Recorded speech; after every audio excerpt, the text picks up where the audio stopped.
ആശ്വാസം നേടാം. ഹൃത്തിനുള്ളിൽ ജീവൻ നൽകും വചനം, തിരുവചനം. Praise the Lord. ഹല്ലേലൂയ.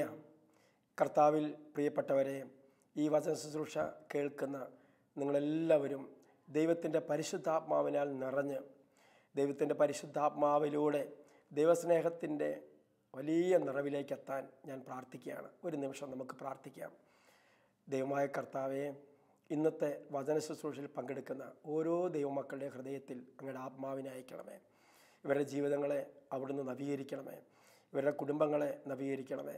ദൈവസ്നേഹത്തിലും പരസ്നേഹത്തിലും ഉത്തരോത്തരം വളർന്നു വരാൻ കൃപ ഇവരുടെ മേൽ ചൊരിയണമേ എന്ന് പ്രാർത്ഥിക്കുകയാണ്. പിതാവായ ദൈവമേ, അവിടുത്തെ പുത്രൻ്റെ നാമത്തിൽ സമൃദ്ധമായ അനുഗ്രഹങ്ങൾ ഈ വചന ശുശ്രൂഷയിൽ പങ്കെടുക്കുന്ന കേൾക്കുന്ന ഓരോ വ്യക്തികളിലും കുടുംബങ്ങളിലും സമൂഹങ്ങളിലും സമൃദ്ധമായിട്ടുണ്ടാകട്ടെ എന്ന് പ്രാർത്ഥിക്കുന്നു. യേശുവേ സ്തോത്രം, യേശുവേ നന്ദി. Hallelujah, hallelujah, hallelujah. Praise the Lord. Hallelujah. നമ്മൾ ഇന്ന് ചിന്തിക്കുന്നത് സ്നേഹത്തെക്കുറിച്ചാണ്. ദൈവസ്നേഹത്തിൽ അടിസ്ഥാനമിട്ട ഒരു ക്രൈസ്തവ ജീവിതത്തെക്കുറിച്ച് നമ്മൾ ചിന്തിക്കുകയാണ്. പ്രിയപ്പെട്ടവരെ, ഇന്ന് ലോകത്ത് വളരെ അതിവേഗം നഷ്ടമായിക്കൊണ്ടിരിക്കുന്ന ഒരു സംഗതിയാണ് സ്നേഹം. സ്നേഹം നമുക്കറിയാം. നമ്മുടെ കർത്താവ് നമ്മളെ പഠിപ്പിച്ച ഒരു സത്യം. യോഹന്നാന്റെ സുവിശേഷം 13-ാം അധ്യായം 34-35 വാക്യങ്ങൾ. യോഹന്നാന്റെ സുവിശേഷം അതിൻ്റെ 13-ാം അധ്യായം 34-35 വാക്യങ്ങളിൽ ദൈവത്തിൻ്റെ വചനം ഇങ്ങനെ പഠിപ്പിച്ചു: ഞാൻ നിങ്ങൾക്ക് ഒരു പുതിയ കൽപ്പന നൽകുന്നു, നിങ്ങൾ പരസ്പരം സ്നേഹിക്കുവിൻ. ഞാൻ നിങ്ങളെ സ്നേഹിച്ചതുപോലെ നിങ്ങളും പരസ്പരം സ്നേഹിക്കുവിൻ. ഇതാണ് കർത്താവ് നമുക്ക് നൽകിയ ഒരു പുതിയ കൽപ്പന. സ്നേഹമുള്ളവരെ, നമ്മുടെ രക്ഷകനും നമ്മുടെ നാഥനും നമ്മുടെ കർത്താവുമായ യേശുക്രിസ്തു നമ്മളെ പഠിപ്പിച്ചതാണ്. ഒരു പുതിയ കൽപ്പന ഞാൻ നിങ്ങൾക്ക് നൽകുന്നു. ആ കൽപ്പന ഇതാണ്: ഞാൻ നിങ്ങളെ എങ്ങനെ സ്നേഹിച്ചുവോ അതുപോലെ നിങ്ങളും പരസ്പരം സ്നേഹിക്കണം. സ്നേഹം അസ്തമിച്ചുകൊണ്ടിരിക്കുന്ന ഈ കാലഘട്ടത്തിൽ ഈ വചനം ഞാൻ നിങ്ങളും പൂർത്തിയാക്കേണ്ടതല്ലേ? ഈ വചനത്തിൽ നമ്മൾ ജീവിക്കേണ്ടതല്ലേ? ദൈവം നമ്മളെ സ്നേഹത്തിൻ്റെ ഛായയിലല്ലേ സൃഷ്ടിച്ചിരിക്കുന്നത്? എന്നിട്ട് നമുക്ക് നമ്മുടെ സഹജീവികളോട്, നമ്മുടെ സമൂഹത്തിൽ ജീവിക്കുന്ന മനുഷ്യരോട് നമുക്ക് ഈ വിധത്തിലുള്ള ഒരു സ്നേഹം പ്രകടിപ്പിക്കാൻ, കൊടുക്കാൻ പറ്റുന്നുണ്ടോ എന്നതിനെക്കുറിച്ച് നമ്മളൊന്ന് ചിന്തിക്കണം. ചിന്തിച്ചാൽ മാത്രം പോരാ. യാക്കോബ് ശ്ലീഹ പറഞ്ഞ വചനം ഞാൻ ഓർക്കുകയാണ്. 1:22. നിങ്ങൾ വചനം കേൾക്കുന്ന ആത്മവഞ്ചകരാകാതെ അത് അനുവർത്തിക്കുന്നവർ കൂടിയായിരിക്കണം. Praise the Lord. സ്നേഹത്തെക്കുറിച്ച് കേട്ടതുകൊണ്ട് കാര്യമില്ലല്ലോ, സ്നേഹത്തെക്കുറിച്ച് വാദോരാതെ പ്രസംഗിച്ചിട്ടും കാര്യമില്ലല്ലോ. മറിച്ച് സ്നേഹത്തിൽ ജീവിക്കുക എന്നുള്ളതാണ് പ്രധാനപ്പെട്ടത്. അതുകൊണ്ട് നമുക്ക് ഈ വചന ശുശ്രൂഷയിൽ പങ്കെടുക്കുമ്പോൾ ഒരു തീരുമാനവും കൂടി ഹൃദയത്തിലെടുക്കാം. വചനം കേൾക്കുന്ന ആത്മവഞ്ചകർ ആകാതെ അത് അനുവർത്തിക്കുന്നവർ, അത് പ്രാവർത്തികമാക്കുന്നവർ കൂടി ആയിരിക്കാനുള്ളൊരു പരിശ്രമം നമ്മുടെ ഭാഗത്ത് നമുക്കെടുക്കാം. എങ്കിലേ ആ വചനത്തിൽ അടങ്ങിയിരിക്കുന്ന ജീവനും ശക്തിയും നമ്മളെ നിറയുള്ളൂ. വചനം ഒരിക്കൽ കൂടെ നമുക്ക് ഹൃദയത്തിൽ സൂക്ഷിക്കാം. യോഹന്നാൻ 13-34-35 വാക്യങ്ങൾ. ഞാൻ ഒരു പുതിയ കൽപ്പന നിങ്ങൾക്ക് നൽകുന്നു. ഒരു പുതിയ കൽപ്പന ഞാൻ നിങ്ങൾക്ക് നൽകുന്നു. നിങ്ങൾ പരസ്പരം സ്നേഹിക്കുവിൻ. ഞാൻ നിങ്ങളെ സ്നേഹിച്ചതുപോലെ നിങ്ങളും പരസ്പരം സ്നേഹിക്കണം. ഇതാണ് കർത്താവ് കൽപ്പിച്ചിരിക്കുന്നത്. അത് നമ്മൾ നിറവേറ്റേണ്ടതാണ് എന്ന സത്യം നമുക്കറിയുകയും ചെയ്യാം. പക്ഷേ എന്തുകൊണ്ടോ നമ്മുടെ ഹൃദയത്തിൽ നിന്ന് സ്നേഹം അസ്തമിച്ചുകൊണ്ടിരിക്കുകയാണ്. നമ്മുടെ ജീവിതത്തിൽ നിന്ന് സ്നേഹം അസ്തമിച്ചുകൊണ്ടിരിക്കുകയാണ്. പകരം മറ്റു പല തിന്മകൾ, സ്നേഹത്തിന് വിപരീതമായ ഫലങ്ങളെല്ലാം ഇന്ന് മനുഷ്യജീവിതങ്ങളിൽ കുടികൊള്ളാൻ ആരംഭിച്ചിട്ടുണ്ട്. അതിനൊരു കാരണം മത്തായി സുവിശേഷം 24-ാം അധ്യായത്തിൻ്റെ 12-ാമത്തെ വാക്യത്തിലുണ്ട്. അതിങ്ങനെയാണ്: അധർമ്മം വർദ്ധിക്കുന്നതിനാൽ പലരുടെയും സ്നേഹം തണുത്തുപോകും. വചനം ശ്രദ്ധിച്ച് കേട്ടെ. വിശുദ്ധ മത്തായിയുടെ സുവിശേഷം 24-ാം അധ്യായം 12-ാമത്തെ വാക്യം. അതിങ്ങനെയാണ്: അധർമ്മം വർദ്ധിക്കുന്നതിനാൽ പലരുടെയും സ്നേഹം തണുത്തുറഞ്ഞു പോകും. അധർമ്മം വർദ്ധിക്കുക എന്ന് വെച്ചാൽ നമുക്ക് ലോകത്തിലേക്ക് നോക്കുമ്പോൾ അറിയാം, ഒരുപാട് തിന്മകൾ, ആർക്കും ആരെയും വിശ്വാസമില്ലാത്തൊരു കാലഘട്ടം, ആരെയും പരസ്പരം വഞ്ചിക്കുന്നൊരു കാലഘട്ടം. അപ്പൻ മകനെ വഞ്ചിക്കുന്നു, മകൻ അപ്പനെ വഞ്ചിക്കുന്നു, ഭാര്യ ഭർത്താവിനെ വഞ്ചിക്കുന്നു, മക്കൾ മാതാപിതാക്കളെ വഞ്ചിക്കുന്നു, നേരെ തിരിച്ചും. ഇങ്ങനെ അയൽക്കാർ തമ്മിൽ വഞ്ചന. എവിടെ നോക്കിയാലും ഒരു അധർമ്മത്തിൻ്റെ ഒരു ചിത്രം നമുക്ക് കാണാൻ പറ്റും. എന്ന് കരുതി നന്മ ഭൂമിയിൽ ഇല്ല എന്നുള്ള അർത്ഥത്തിലല്ല ഞാൻ സംസാരിക്കുന്നത്. ധാരാളം നന്മ പ്രകാശം ഭൂമിയിലുണ്ട് പ്രിയപ്പെട്ടവരെ. എങ്കിലും നമുക്ക് തോന്നും, നമ്മുടെ മനസ്സങ്ങനെ ചഞ്ചലപ്പെട്ടു പോകും, ദൈവമേ എന്തോ ഒരു അനീതിയാണ്. ബൈബിൾ എന്താ പറഞ്ഞത്? അധർമ്മം വർദ്ധിക്കുന്നതിനാൽ പലരുടെയും സ്നേഹം തണുത്തു പോകും. സ്നേഹിക്കാൻ പറ്റാത്ത സ്ഥിതി വരും. സ്നേഹമല്ലേ പ്രവൃത്തിയിലേക്ക് നമ്മളെ നയിക്കുന്നത്. ആ നന്മയുടെ പ്രവൃത്തി ചെയ്യാൻ പറ്റാത്ത വിധത്തിൽ സ്നേഹം മനുഷ്യൻ്റെ ഹൃദയത്തിൽ കെട്ടുപോകും എന്നാണ് വചനം സൂചിപ്പിച്ചത്. അതൊരു സത്യവുമാണ്. അധർമ്മവും അനീതിയും വർദ്ധിക്കുന്നതിനാൽ സത്യമില്ല, മറിച്ച് അസത്യത്തിൻ്റെ വേരുകൾ വർദ്ധിക്കുകയാണ്. അങ്ങനെ വർദ്ധിക്കുമ്പോൾ മനുഷ്യ ഹൃദയങ്ങളിൽ തണുത്തുറഞ്ഞു പോകുന്ന ഒരു സംഗതിയാണ് സ്നേഹം.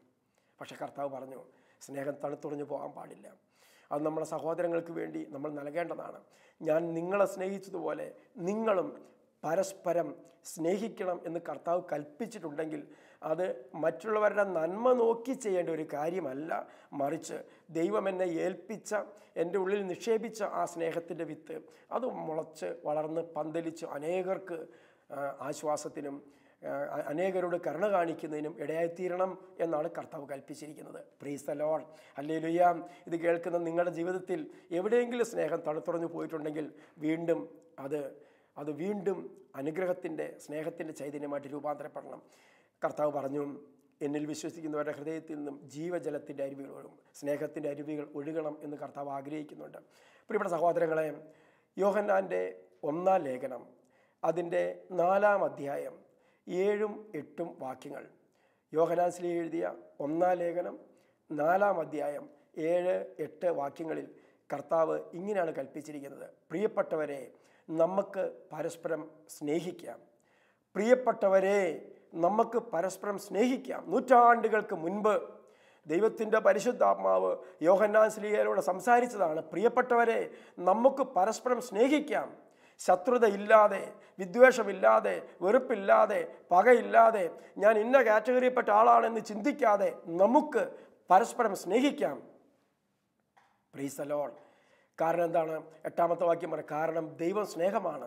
സ്നേഹിക്കാത്തവൻ ദൈവത്തിൽ നിന്ന് ജനിച്ചവനല്ല, സ്നേഹിക്കുന്നവനാകട്ടെ ദൈവത്തിൽ നിന്ന് ജനിച്ചവനാണ്. കാരണം ദൈവം സ്നേഹമാണ്. സ്നേഹിക്കാത്തവൻ ദൈവത്തെ അറിഞ്ഞിട്ടില്ല, അവനിൽ ദൈവം വസിക്കുന്നില്ല.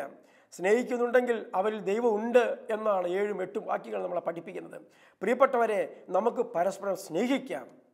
ഇന്ന് നമ്മുടെ കുടുംബങ്ങളിൽ, നമ്മുടെ ജീവിതങ്ങളിൽ, നമ്മുടെ സാമൂഹിക ജീവിതത്തിൽ ഒക്കെയും നഷ്ടപ്പെട്ടുകൊണ്ടിരിക്കുന്ന ഒരു ചൈതന്യത്തെക്കുറിച്ചാണ് ഇവിടെ യോഹന്നാൻ ശ്ലീഹ സൂചിപ്പിക്കുന്നത്. പ്രിയപ്പെട്ടവരെ, നമുക്ക് പരസ്പരം സ്നേഹിക്കാം. നമുക്ക് പരസ്പരം സ്നേഹിക്കാം. കാരണം സ്നേഹം ദൈവത്തിൽ നിന്നുള്ളതാണ്. സ്നേഹം ദൈവമാണ്. സ്നേഹിക്കാത്തവൻ ദൈവത്തെ അറിഞ്ഞിട്ടില്ല, സ്നേഹിക്കുന്നവരോ ദൈവത്തിൽ നിന്ന് ജനിച്ചവരാണ്. ഈ വചനം നമ്മുടെ മനസ്സിൽ സൂക്ഷിച്ചുകൊണ്ട് നമ്മുടെ ജീവിതത്തിലേക്ക് ഒന്ന് തിരിഞ്ഞു ചിന്തിക്കുക. നിൻ്റെ സഹോദരനെ നിനക്ക് സ്നേഹിക്കാൻ പറ്റുന്നുണ്ടോ? നിൻ്റെ സഹോദരനെ നിനക്ക് മനസ്സിലാക്കാൻ പറ്റുന്നുണ്ടോ? സ്നേഹം എന്താണ് ഒരു വ്യക്തിയിൽ നിന്ന് ആവശ്യപ്പെടുന്നതെന്ന് ക്രിസ്തുവിൻ്റെ ജീവിതമാണ് നമ്മളെ പഠിപ്പിക്കുന്നത്. അതായത് റോമാലേഖനം 5-ാം അധ്യായം 8-ാമത്തെ വാക്യം അതിങ്ങനെയാണ്: ദൈവം സ്വപുത്രനെ നമുക്ക് വേണ്ടി ബലിയായി നൽകി. Price the Lord, hallelujah. അതായത് ദൈവം നമ്മോടുള്ള സ്നേഹം പ്രകടമാക്കിയത് സ്വപുത്രനെ ബലിയർപ്പിച്ചുകൊണ്ടാണ്. അതുകൊണ്ട് പ്രിയപ്പെട്ട സഹോദരങ്ങളെ, നമ്മൾ മറ്റുള്ളവരെ സ്നേഹിക്കുക എന്ന് പറയുമ്പോൾ അതിനകത്തെ ഒരാശയം ഇതാണ്: സ്നേഹം മറ്റുള്ളവർക്ക് വേണ്ടി ത്യാഗം, സേവനം ചെയ്യാൻ നമ്മളെ പ്രേരിപ്പിക്കുന്നുണ്ട്. ഹല്ലേലൂയ. യേശുക്രിസ്തു നമ്മളെ സ്നേഹിച്ചത് സ്വന്തം ജീവൻ ബലിയായി നൽകിക്കൊണ്ടാണ്. എന്നിട്ട് ഈശോ പറയാണ്, ഞാൻ നിങ്ങളെ സ്നേഹിച്ചതുപോലെ നിങ്ങളും പരസ്പരം സ്നേഹിക്കണം. അപ്പോൾ എന്താ നമ്മൾ സഹോദരങ്ങൾക്ക് വേണ്ടി ചെയ്യേണ്ടത്? എൻ്റെ സഹോദരങ്ങളെ, നമ്മൾ പാപികളും ദുർബലരും ബലഹീനരും ദൈവത്തിൻ്റെ വചനത്തിന് വിരുദ്ധമായി ജീവിച്ചവരുമായിരുന്നപ്പോൾ പോലും നമ്മോടുള്ള സ്നേഹത്തെ പ്രതി ദൈവം തൻ്റെ പുത്രനെ നൽകിയെങ്കിൽ, ആ പുത്രനെ നമുക്ക് വേണ്ടി വധിച്ചെങ്കിൽ, ആ പുത്രനെ മരിക്കാൻ വിട്ടുകൊടുത്തെങ്കിൽ, കർത്താവ് പറയണം, ഞാൻ നിങ്ങളെ സ്നേഹിച്ചത് എങ്ങനെയാണോ അതുപോലെ നിങ്ങളും പരസ്പരം സ്നേഹിക്കണം. എന്ന് വെച്ചാൽ നമ്മളെ ദ്രോഹിക്കുന്നവർ, നമ്മളെ വേദനിപ്പിക്കുന്നവർ, നമ്മളെ ബഹുമാനിക്കാത്തവർ, നമ്മളെ അപമാനിക്കുന്നവർ, ആ വ്യക്തികൾക്ക് വേണ്ടി കൂടി സ്നേഹത്തിൻ്റെ പ്രവൃത്തി നമ്മൾ ചെയ്യണം. Praise the Lord, hallelujah. നല്ലവരെ സ്നേഹിക്കാൻ എളുപ്പമാണ്. നമ്മളെ ബഹുമാനിക്കുന്നവരെ, നമ്മളെ അംഗീകരിക്കുന്നവരെ, നമ്മളെ പ്രോത്സാഹിപ്പിക്കുന്നവരെ, നമ്മളിങ്ങനെ പൊക്കി പറയുന്നവരെയൊക്കെ സ്നേഹിച്ചുകൊണ്ട് നടക്കാൻ എളുപ്പമാണ്. എന്നാൽ കർത്താവ് എന്താ പറഞ്ഞതെന്നറിയാമോ? കർത്താവ് ലൂക്കാ സുവിശേഷം 6-ാം അധ്യായത്തിൻ്റെ 27-ാമത്തെ വാക്യത്തിൽ പറഞ്ഞതെന്നറിയാമോ? ശത്രുക്കളെ സ്നേഹിക്കുവിൻ. ശത്രുക്കളെ എന്ന് വെച്ചാൽ ഏതെങ്കിലും വിധത്തിൽ നമ്മളെ ശാരീരികമോ മാനസികമോ ആയി വേദനിപ്പിക്കുന്നവർ, നമ്മളെ ഉൾക്കൊള്ളാത്തവർ, ഒരിക്കലും നമ്മൾ അംഗീകരിക്കാത്തവർ, എവിടെ കണ്ടാലും നമുക്കെതിരെ പാറ പണിയുന്നവർ, അങ്ങനെയുള്ളവരെ സ്നേഹിക്കുന്ന ഒരു മനസ്സിലേക്ക് ഓരോ ക്രൈസ്തവ ജീവിതവും ഉയർത്തപ്പെടണം. Praise the Lord. ഹല്ലേലൂയ. അത് ദൈവത്തിൻ്റെ കൽപ്പനയാണ്. അത് ദൈവത്തിൻ്റെ കൽപ്പനയാണ്. ഇന്ന് ദൈവത്തെ സ്നേഹിക്കാൻ ഒരുപാട് പേരുണ്ട്. ഭയങ്കര പ്രാർത്ഥന, ഭയങ്കര സ്നേഹമാണ് ദൈവത്തോട്. ദൈവമേ ഞാനങ്ങ് സ്നേഹിക്കുന്നു എന്ന് പറഞ്ഞാൽ വാതോരാതെ പറയും. എന്നാൽ അയൽക്കാരനെ കണ്ടാൽ മുഖം തിരിച്ചു കളയും. ഇതെന്ത് നിയമമാണ്? ഇതാണോ കർത്താവിൻ്റെ വചനം നമ്മളെ പഠിപ്പിച്ചത്? ഇതാണോ ദൈവത്തിൻ്റെ വചനത്തിൽ അടങ്ങിയിരിക്കുന്ന സ്നേഹത്തിൻ്റെ സത്യം? പ്രിയപ്പെട്ട സഹോദരങ്ങളെ, യോഹന്നാൻ ശ്രീ എഴുതി 1-ാം ലേഖനം 4-ാം അധ്യായം 20-ാമത്തെ വാക്യം എന്താ പഠിപ്പിച്ചത്? ആരെങ്കിലും ദൈവത്തെ സ്നേഹിക്കുന്നു എന്ന് പറയുകയും സ്വന്തം സഹോദരനെ ദേഷിക്കുകയും ചെയ്താൽ അവൻ കള്ളം പറയുന്നു. കാരണം കാണപ്പെടുന്ന സഹോദരനെ സ്നേഹിക്കാത്തവന് കാണപ്പെടാത്ത ദൈവത്തെ സ്നേഹിക്കുക സാധ്യമല്ല. ആരെങ്കിലും ദൈവത്തെ സ്നേഹിക്കുന്നു എന്ന് പറയുകയും സ്വന്തം സഹോദരനെ ദേഷിക്കുകയും ചെയ്താൽ, ആ സഹോദരനെ സ്നേഹിക്കാതിരുന്നാൽ അവൻ കള്ളം പറയുന്നു. കാരണം കാണപ്പെടുന്ന സഹോദരനെ സ്നേഹിക്കാത്തവന് കാണപ്പെടാത്ത ദൈവത്തെ സ്നേഹിക്കുക സാധ്യമല്ല. ദൈവസ്നേഹത്തിലേക്ക് നിനക്ക് വളരാൻ സാധിക്കുന്നത് നിന്റെ ആത്മീയ ജീവിതം സഹോദര സ്നേഹത്തിലേക്ക് പടരുമ്പോഴാണ്. ഹല്ലേലൂയ. Praise the Lord. സഹോദര സ്നേഹത്തിലേക്ക് നമ്മുടെ ജീവിതത്തെ നമ്മൾ തിരിച്ചു വിടുമ്പോഴാണ് ദൈവസ്നേഹത്തിൻ്റെ ആഴങ്ങളിലേക്ക് നമ്മുടെ ജീവിതം ഉയർന്നു വരുന്നത് എന്ന് നിങ്ങൾ മനസ്സിലാക്കണം. ഇന്ന് പലരും അവരുടെ ജീവിതത്തിൽ വിചാരിച്ചിരിക്കുന്ന സംഗതി എന്നാണെന്നറിയാമോ? ഞാൻ ദൈവത്തെ സ്നേഹിക്കുന്നുണ്ട്, എനിക്കത് മതി. സഹോദരങ്ങളൊന്നും എനിക്ക് നോക്കേണ്ട കാര്യമില്ല, ആരെയും മൈൻഡ് ചെയ്യേണ്ട കാര്യമില്ല, ആരെയും ശ്രദ്ധിക്കേണ്ട കാര്യമില്ല, അവരെങ്ങനെയും ജീവിച്ചോട്ടെ, അവരെന്തും ആയിക്കൊള്ളട്ടെ. പ്രിയപ്പെട്ടവരെ, അങ്ങനെയുള്ളവർക്കൊരിക്കലും ദൈവത്തെ സ്നേഹിക്കാൻ പറ്റില്ല എന്ന് വിശുദ്ധ ബൈബിൾ അസന്നിഗ്ധമായ ഭാഷയിൽ നമ്മളെ പഠിപ്പിച്ചിട്ടുണ്ട്. ഹല്ലേലൂയ. Praise the Lord. ഒരിക്കലും സഹോദരങ്ങളെ കണ്ടുമുട്ടാതെ, സഹോദരങ്ങളെ മാനിക്കാതെ, അവരെ ബഹുമാനിക്കാതെ, അവരെ ഹൃദയം തുറന്ന് സ്നേഹിക്കാതെ നമ്മുടെ ദൈവത്തിൻ്റെ സ്നേഹത്തിലേക്ക് ഉയരാൻ, വളരാൻ എനിക്കോ നിങ്ങൾക്കോ സാധ്യമല്ല. Price the Lord. അതുകൊണ്ട് യോഹന്നാൻ ശ്ലീഹ പറഞ്ഞത്, വ്യക്തമായിട്ട് യോഹന്നാൻ ശ്ലീഹ പറഞ്ഞത്, ആരെങ്കിലും ഈ ഭൂമിയിൽ ആരെങ്കിലും ദൈവത്തെ സ്നേഹിക്കുന്നു എന്ന് പറഞ്ഞിട്ട് അവർ സഹോദരങ്ങൾക്കെതിരെ മുഖം തിരിക്കുന്നവരാണെങ്കിൽ അവർ കള്ളമാണ് പറഞ്ഞത്. Price the Lord. കാരണം എന്താ? കാണപ്പെടുന്ന ദൈവത്തിൻ്റെ ഛായയിൽ, ദൈവത്തിൻ്റെ സാദൃശ്യത്തിൽ, ദൈവത്തിൻ്റെ രൂപത്തിൽ സൃഷ്ടിക്കപ്പെട്ട ദൈവം വസിക്കുന്ന ആലയമായ ഒരു മനുഷ്യനെ സ്നേഹിക്കാൻ പറ്റാതെ നീ ദൈവത്തിൻ്റെ മുഖത്തേക്ക് നോക്കിയിട്ട് ജീസസ് ഐ ലവ് യു എന്ന് പറയുന്നതിൽ അർത്ഥമുണ്ടോ? ദൈവമേ ഞാൻ നിന്നെ സ്നേഹിക്കുന്നു എന്ന് പറയുന്നതിൽ അർത്ഥമുണ്ടോ? നീ ദൈവത്തെ സ്നേഹിക്കുന്നുണ്ടെങ്കിൽ നിശ്ചയമായും നീ നിൻ്റെ സഹോദരങ്ങളെ സ്നേഹിക്കണം. Price the Lord. ഈശോ പറഞ്ഞ എന്താ? സ്നേഹിതന് വേണ്ടി ജീവൻ ബലി കഴിക്കുന്നതിനേക്കാൾ വലിയ സ്നേഹമില്ല. Praise the Lord. അതാർക്കാ? നമ്മളെ ഇങ്ങോട്ട് ബഹുമാനിക്കുകയും സ്നേഹിക്കുകയും അംഗീകരിക്കുകയും ചെയ്യുന്നവർക്കല്ല പ്രിയപ്പെട്ടവരെ, മറിച്ച് ഈ ഭൂമിയിൽ ജീവിക്കുന്ന സകല മനുഷ്യർക്കും വേണ്ടി ഈ സ്നേഹത്തിൻ്റെ തുറവി നമ്മുടെ ഹൃദയത്തിലുണ്ടായിരിക്കണം. ഹല്ലേലൂയ. അത് വർഗ വർണ്ണ വ്യത്യാസം കൂടാതെ, ജാതി മത വ്യത്യാസം കൂടാതെ സകലരെയും സ്നേഹിക്കുന്ന ഒരു വിശാലമായ മനസ്സിൻ്റെ ഉടമയായി ഓരോ ക്രിസ്ത്യാനിയും മാറണമെന്ന്, ഓരോ വ്യക്തിയും മാറണമെന്ന് കർത്താവ് കൽപ്പിച്ചിരിക്കുകയാണ്. ഈശോ അതല്ല ചെയ്തത്. ഈശോ സകല മനുഷ്യർക്കും വേണ്ടിയുള്ള രക്ഷയാണ് കുരിശുമരണത്തിലൂടെ സ്ഥാപിച്ചത്. അതാണ് സ്നേഹം. അതാണ് സ്നേഹം. നാം ദൈവത്തെ സ്നേഹിച്ചു എന്നതിലല്ല, മറിച്ച് ദൈവം നമ്മെ സ്നേഹിക്കുകയും നമ്മളുടെ സ്നേഹത്തെ പ്രതി സ്വപുത്രനെ പോലും നമുക്ക് വേണ്ടി ബലിയായി നൽകി എന്നതിലാണ് സ്നേഹം അടങ്ങിയിരിക്കുന്നത്. അങ്ങനെ ഒരു സമർപ്പണം നമുക്കുണ്ടോ? സ്നേഹം ത്യാഗം ആവശ്യപ്പെടുന്നുണ്ട്, സ്നേഹം ഉപേക്ഷ ആവശ്യപ്പെടുന്നുണ്ട്, സ്നേഹം കരുണയും ദയയും ആവശ്യപ്പെടുന്നുണ്ട്. എൻ്റെ ഉള്ളിൽ സ്നേഹമുണ്ടെങ്കിൽ, എൻ്റെ സഹജീവിയോട് എനിക്ക് സ്നേഹമുണ്ടെങ്കിൽ അത് എന്നിൽ നിന്നൊരു ത്യാഗം ആവശ്യപ്പെടുന്നുണ്ട്. പ്രിയപ്പെട്ടവരെ, നമ്മുടെ അയൽക്കാർക്ക് വേണ്ടി, നമ്മുടെ പ്രിയപ്പെട്ടവർക്ക് വേണ്ടി എങ്ങനെയാണ് സ്നേഹം പങ്കുവയ്ക്കുന്നത്? അത് യോഹന്നാൻ ശ്ലീഹ എഴുതിയ 1-ാം ലേഖനം 3-ാം അധ്യായത്തിൻ്റെ 18-19 വാക്യങ്ങൾ. അതിങ്ങനെയാണ്: കുഞ്ഞുമക്കളെ, വാക്കിലും പ്രവൃത്തിയിലുമല്ല നമ്മൾ സ്നേഹിക്കേണ്ടത്, സത്യത്തിലും നീതിയിലുമാണ്. Price the Lord. എത്ര മനോഹരമാണ് ആ വചനം. കുഞ്ഞുമക്കളെ, വാക്കിൽ സ്നേഹം എന്ന് പറയാൻ എളുപ്പമാണ്. വാക്കിൽ മാത്രമല്ല, അത് സത്യത്തിലും നീതിയിലും നമ്മൾ കൊടുക്കുന്ന ഒരു സ്നേഹമാണ്. Hallelujah, praise the Lord. നമ്മുടെ ഓരോ പ്രവൃത്തിയും സത്യത്തിൻ്റെയും നീതിയുടെയും പ്രവൃത്തി സഹോദരങ്ങൾക്ക് വേണ്ടി കൊടുക്കുമ്പോൾ അതിനകത്ത് സ്നേഹമുണ്ട്, അതിനകത്ത് ദൈവമുണ്ട്. സ്നേഹിക്കുന്ന ഏതൊരു വ്യക്തിയും ദൈവത്തിൽ നിന്ന് ജനിച്ചവനാണ്. സ്നേഹിക്കാത്തവനാകട്ടെ ദൈവത്തെ അറിഞ്ഞിട്ടില്ല എന്ന തിരുവചനം നിങ്ങൾ മറക്കരുത്. സ്നേഹത്തിൽ ജീവിക്കുന്ന ഏതൊരു വ്യക്തിയും ദൈവത്തിൽ നിന്ന് ജനിച്ചവനാണ്. അത് കുടുംബത്തിലുള്ള സ്നേഹമായിരിക്കാം, അയൽപക്കത്തിലുള്ള സ്നേഹമായിരിക്കാം, സഭയെ സ്നേഹിച്ചായിരിക്കാം, മറ്റ് ജാതിയിൽപ്പെട്ടവരെ സ്നേഹിക്കുന്നവരായിരിക്കാം.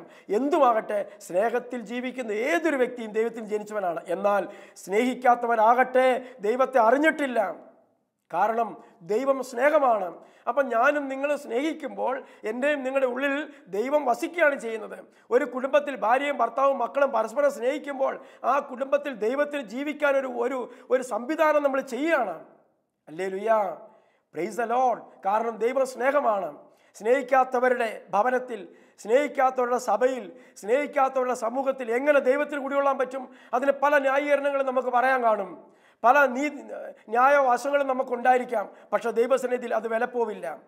നീ ദൈവത്തിൻ്റെ ഛായയിൽ, ആ സ്നേഹത്തിൻ്റെ ഛായയിൽ സൃഷ്ടിക്കപ്പെട്ട വ്യക്തിയാണെങ്കിൽ നീ നിൻ്റെ അയൽക്കാരനെ, നിൻ്റെ സ്വന്തക്കാരനെ, നിൻ്റെ പ്രിയപ്പെട്ടവരെ, നിൻ്റെ സമൂഹത്തിൽപ്പെട്ടവരെ സ്നേഹിക്കേണ്ടത് അവരുടെ നല്ല വശം നോക്കിയല്ല, അവരായിരിക്കുന്ന അവസ്ഥയിൽ ദൈവം നിന്നോട് കാണിച്ച അതേ കാരുണ്യത്തോടെ, അതേ സ്നേഹത്തോടെ നിന്റെ സഹജീവിയെ സ്നേഹിക്കാൻ വിളിക്കപ്പെട്ട വ്യക്തിയാണ് ഓരോ ക്രിസ്ത്യാനിയും ഈ ഭൂമിയിൽ.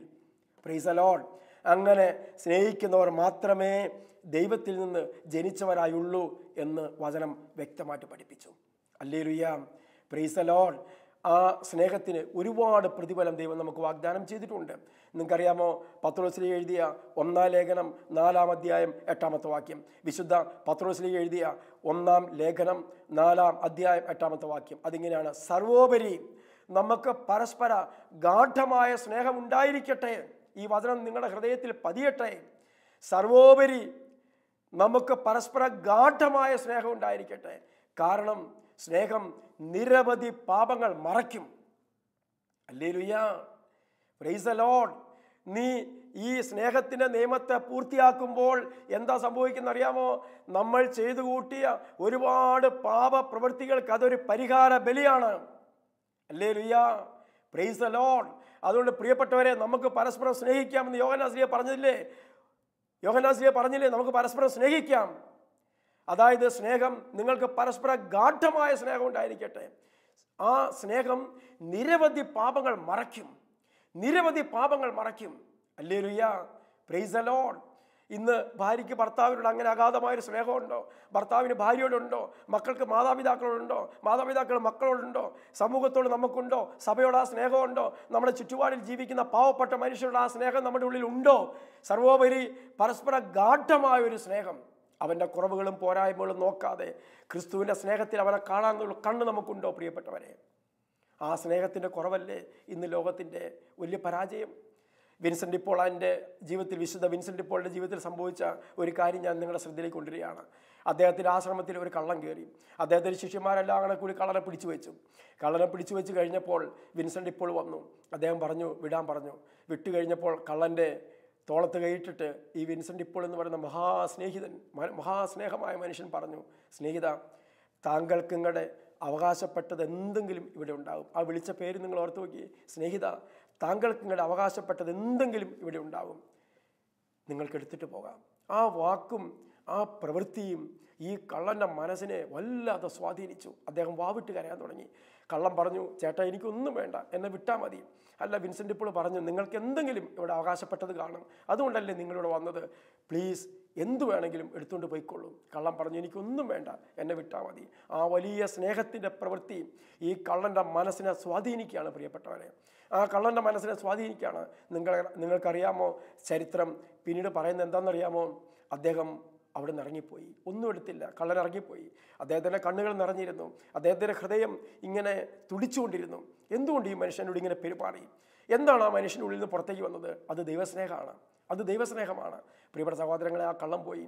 ഏതാനും മാസങ്ങൾ കഴിഞ്ഞ് അദ്ദേഹം തിരിച്ച് ആശ്രമത്തിൻ്റെ വാതിൽക്കൽ വന്ന് മുട്ടുകയാണ്. വാതിൽ തുറന്നപ്പോൾ സാക്ഷാൽ കള്ളൻ മുറ്റത്ത് നിൽക്കുകയാണ്. അദ്ദേഹം ആശ്രമവാസികളോട് പറഞ്ഞു, എനിക്ക് നിങ്ങളുടെ ആശ്രമത്തിൽ ചേരണം. Price the Lord. ഇന്ന് ക്രിസ്തുവിൻ്റെ സഭയെ പടുത്തുയർത്തേണ്ടത് എങ്ങനെയാണ് പ്രിയപ്പെട്ടവരെ? ഈ സ്നേഹത്തിലാണ്. ഇന്ന് കുടുംബങ്ങൾ പണിതുയർത്തപ്പെടേണ്ടത് എങ്ങനെയാണ് പ്രിയപ്പെട്ടവരെ? ഈ സ്നേഹത്തിലാണ്. ആ സ്നേഹം അസ്തമിച്ച നമ്മുടെ ജീവിതത്തിൽ നിന്ന് പുറത്തേക്ക് വരുന്ന ഒരുപാട് തിന്മകളല്ലേ ലോകത്തിൽ ക്രിസ്തുവിനെ വെറുക്കാൻ അനേകരെ പ്രേരിപ്പിക്കുന്നത്, ലോകത്തിൽ സഭയെ ഉപേക്ഷിക്കാൻ അനേകരെ പ്രേരിപ്പിക്കുന്നത്. വാശിയുടെയും വൈരാഗ്യത്തിൻ്റെയും വെറുപ്പിൻ്റെയും പകയുടെയും വിദ്വേഷത്തിൻ്റെയും ആധിപത്യം ഹൃദയത്തിൽ സൂക്ഷിച്ച് ദൈവസ്നേഹത്തിനെതിരായ പ്രവൃത്തി നമ്മൾ ലോകത്തിന് നൽകുമ്പോൾ ആരെങ്കിലും സഭയെ സ്നേഹിക്കുമോ പ്രിയപ്പെട്ടവരെ? ആരെങ്കിലും ക്രിസ്തുവിനെ സ്നേഹിക്കുമോ? ക്രിസ്തുവിൽ നിന്ന് ഓടി അകലാൻ, ക്രിസ്തുവിൽ നിന്ന് മാറി നിൽക്കാനല്ലേ അവർക്ക് തോന്നുള്ളൂ. അതുകൊണ്ട് കർത്താവിൻ്റെ വചനം എന്താ പഠിപ്പിച്ചെന്നറിയാമോ?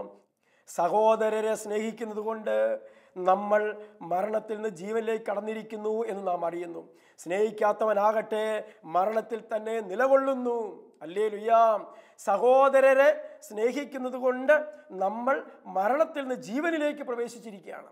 സഹോദരരെ സ്നേഹിക്കുന്നുകൊണ്ട് നമ്മൾ മരണത്തിൽ നിന്ന് ജീവനിലേക്ക് പ്രവേശിച്ചിരിക്കുന്നു. സ്നേഹിക്കാത്തവനാകട്ടെ മരണത്തിൽ തന്നെ നിലകൊള്ളുന്നു. മരണത്തിൽ തന്നെ നിലകൊള്ളുന്നു. അവനിൽ ദൈവമില്ല. മരണം പിശാചിൻ്റെതല്ലേ, അവൻ്റെ ആധിപത്യമല്ലേ, അവൻ്റെ അന്ധകാരത്തിൻ്റെ പ്രവൃത്തിയല്ലേ അത്? അവൻ ആ അടിമത്തത്തിൽ തന്നെയാണ്. സ്നേഹിക്കുന്നവനാകട്ടെ മരണത്തിൽ നിന്ന് ജീവനിലേക്ക് പ്രവേശിച്ചിരിക്കുകയാണ്. Hallelujah, praise the Lord. അതുകൊണ്ട് ഈ വചന ശുശ്രൂഷ കേട്ടുകൊണ്ടിരിക്കുന്ന നിങ്ങളുടെ ഹൃദയത്തിൽ ദൈവത്തിൻ്റെ സ്നേഹം ആഴത്തിൽ നിറയട്ടെ. ദൈവത്തിൻ്റെ സ്നേഹം പരിശുദ്ധാത്മാവിലൂടെ നിങ്ങളുടെ ഹൃദയത്തിലേക്ക് സമൃദ്ധമായിട്ട് വർഷിക്കപ്പെടട്ടെ. റോമ 5:5. പ്രത്യാശ നമ്മെ നിരാശരാക്കുന്നില്ല. നമുക്ക് നൽകപ്പെട്ടിരിക്കുന്ന പരിശുദ്ധാത്മാവിലൂടെ ദൈവസ്നേഹം നമ്മുടെ ഹൃദയത്തിലേക്ക് ചൊരിയപ്പെട്ടിരിക്കുന്നു. നമുക്ക് നൽകിയിരിക്കുന്ന പരിശുദ്ധാത്മാവിലൂടെ ദൈവത്തിൻ്റെ സ്നേഹം നമ്മുടെ ഹൃദയത്തിലേക്ക് സമൃദ്ധമായി ചൊരിയപ്പെട്ടിരിക്കുന്നു. അത് ഈ ലോകത്തിൽ അധർമ്മമോ അനീതിയോ വഞ്ചനയോ കാപട്യമോ മൂലം തണുത്തുറഞ്ഞു പോയിട്ടുണ്ടെങ്കിൽ പ്രിയമുള്ളവരെ, ദൈവത്തിൻ്റെ ആത്മാവിനോട് ചേർന്ന് അതിനെ വീണ്ടും വീണ്ടും നമുക്ക് നല്ല മാർദ്ദവമുള്ള, നല്ല സോഫ്റ്റ് ആയിട്ടുള്ള ഒരു അവസ്ഥയിലേക്ക് നമുക്ക് കൊണ്ടുവരാൻ പറ്റണം. ഹല്ലേലൂയ. പരിശുദ്ധാത്മാവിലൂടെ ആ ദൈവസ്നേഹത്തെ ഉജ്ജ്വലിപ്പിക്കണം. നമുക്ക് പരിശുദ്ധാത്മാവിലൂടെ ആ സഹോദര സ്നേഹത്തെ വളർത്തിയെടുക്കണം. സഹോദരരെ സ്നേഹിച്ചുകൊണ്ട് ക്രിസ്തുവിൻ്റെ സ്നേഹത്തിലേക്ക് വളർന്ന് ക്രിസ്തുവിൻ്റെ സഭയെ പടുത്തുയർത്താൻ ഈ വചന ശുശ്രൂഷയിൽ പങ്കെടുത്ത ഓരോരുത്തർക്കും ഇടവരാൻ വേണ്ടി ഈ ദാസൻ പ്രാർത്ഥിക്കുകയാണ്. അവസാനമായി കർത്താവിൻ്റെ ഒരു വചനം കൂടി നിങ്ങളുടെ ശ്രദ്ധയിൽ ഉണ്ടായിരിക്കണം. പ്രിയമുള്ളവരെ, പൗലോസ്ലീഹ കൊരിന്തോസുകാർക്ക് എഴുതിയ 1-ാം ലേഖനം അതിൻ്റെ 13-ാം അധ്യായം 1 മുതൽ 13 വരെയുള്ള വാക്യം മുഴുവനും എന്താ പറയുന്നത്? സ്നേഹമാണ് സർവോത്കൃഷ്ടം.